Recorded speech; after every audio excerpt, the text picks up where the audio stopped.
আসসালামু আলাইকুম। আজকের স্পেশাল রেসিপি বাংলাদেশের হোটেল স্টাইল মোগলাই পরোটা বা ডিম পরোটা।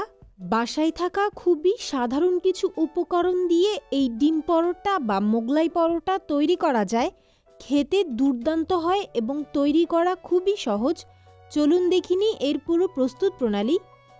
প্রথমে একটি মিক্সিং বোলে নিয়ে নিব প্রায় 1.5 কাপ ময়দা। ময়দার পরিবর্তে এখানে আটাও ব্যবহার করা যাবে। হাফ চা চামচ লবণ, 1 টেবিল চামচ চিনি, 2 টেবিল চামচ রান্নার রেগুলার তেল। এবার সব কিছুকে একসাথে হাত দিয়ে খুব ভালো করে ডলে ডলে মিশিয়ে নিব। মেশানোর পর দিয়ে দিচ্ছি পানি।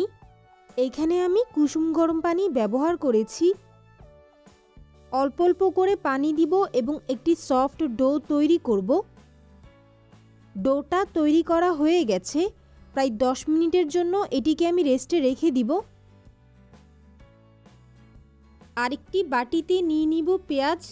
এখানে আমি 3টি পেঁয়াজকে কেটে নিয়েছি। 2 টেবিল চামচ কাঁচা মরিচ, ঝাল স্বাদ অনুযায়ী বাড়িয়ে অথবা কমিয়ে ব্যবহার করতে পারবেন। হাফ চা চামচ লবণ। আপনারা চাইলে এখানে হাফ চা চামচ চাট মশলা ব্যবহার করতে পারবেন। পেঁয়াজ, কাঁচামরিচ ও লবণ একসাথে চটকে নিব। এবার ভেঙে নিব 2টা ডিম। আপনারা চাইলে এখানে একটা ডিমও ব্যবহার করতে পারবেন। 2টা ডিম দিয়ে আমি টোটাল 3টা মোগলাই পরোটা তৈরি করব।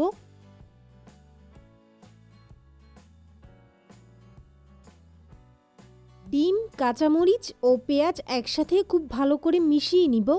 এই মিশ্রণটা যতটা ভালো করে মেশাবেন ডিম পরোটা তৈরি করার পর দেখবেন এটা ঠিক ততটাই ফুলে উঠবে। প্রথমে ময়দার যে ডোটা আমি রেস্টে রেখেছিলাম সেটা অনেকটা সফট হয়ে গেছে। এটা থেকে বড় একটি লিচি কেটে নিব।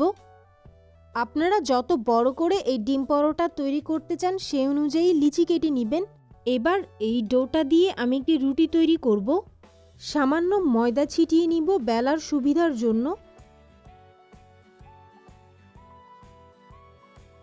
এবার গোল ও বড় সাইজের একটি রুটি তৈরি করব। রুটি তৈরি করে নেওয়া হয়ে গেছে। এর পুরুত্ব আমি আপনাদের দেখিয়ে দিচ্ছি। আশা করি আপনারা দেখেই বুঝতে পারছেন। এবার রুটির উপর দিয়ে দিব প্রায় 3 টেবিল চামচ ডিমের মিশ্রণ। আপনারা চাইলে এখানে আরও বাড়িয়ে দিতে পারেন। সাইডের কিছুটা অংশ বাদে ডিমের এই মিশ্রণ আমি চারিদিকে সমানভাবে ছড়িয়ে দিব। এবার এটিকে আমি ফোল্ড করব, তাই সাইডের একটা অংশ আমি মাঝখান বরাবর রেখে কিছুটা চেপে চেপে লাগিয়ে দিব। ডিমের কিছুটা সাদা অংশ ওপরে লাগিয়ে দিলাম। অপর সাইডটাকে ধরে এটার ওপর রেখে আবারও চেপে চেপে খুব ভালো করে লাগিয়ে দিতে হবে। নিচের অংশটাকেও আমি একইভাবে ফোল্ড করে নিব। আশা করি আপনারা দেখেই বুঝতে পারছেন। সামনের অংশটাকেও একইভাবে ফোল্ড করে হাত দিয়ে চেপে চেপে দিব। এতে করে ভাজার সময় ডিমের মিশ্রণটি বাইরে বেরিয়ে যাবে না। এটিকে বানিয়ে নেওয়ার সাথে সাথে তেলে ভেজে নিতে হবে।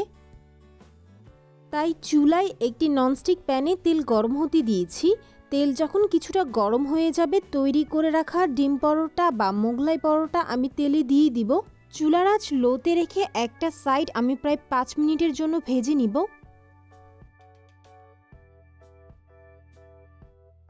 5 মিনিট পর আমি এটিকে উল্টে দিব এবং অপর সাইডটাকেও প্রায় 5 মিনিটের জন্য ভেজে নিব।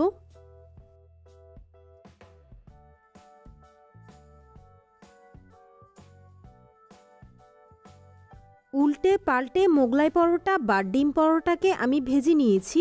লক্ষ্য করলে দেখবেন খুব সুন্দর একটা কালার চলে এসেছে। এক্সট্রা তেল ঝরিয়ে নিয়ে এটিকে আমি তেল থেকে তুলে নিচ্ছি। এই ডিম পরোটা বা মোগলাই পরোটা ঠিক কতটা পারফেক্ট হয়েছে সেটাই আমি আপনাদের কেটে দেখিয়ে দিচ্ছি। হুবহু একই রেসিপি ফলো করে আপনারা যদি বাসায় এই মোগলাই পরোটা বা ডিম পরোটা তৈরি করেন, আপনাদেরটাও একেবারে পারফেক্ট হোটেলের মতো হবে। মজাদার মোগলাই পরোটা রেসিপি আপনাদের যদি ভালো লেগে থাকে তাহলে অবশ্যই চ্যানেলটি সাবস্ক্রাইব করবেন, লাইক কমেন্ট শেয়ার করবেন ফ্রেন্ডস অ্যান্ড ফ্যামিলির সাথে। ফেসবুক থেকে দেখে থাকলে অবশ্যই আমার পেজটি ফলো করবেন। সবাই ভালো থাকবেন। আল্লাহ হাফেজ।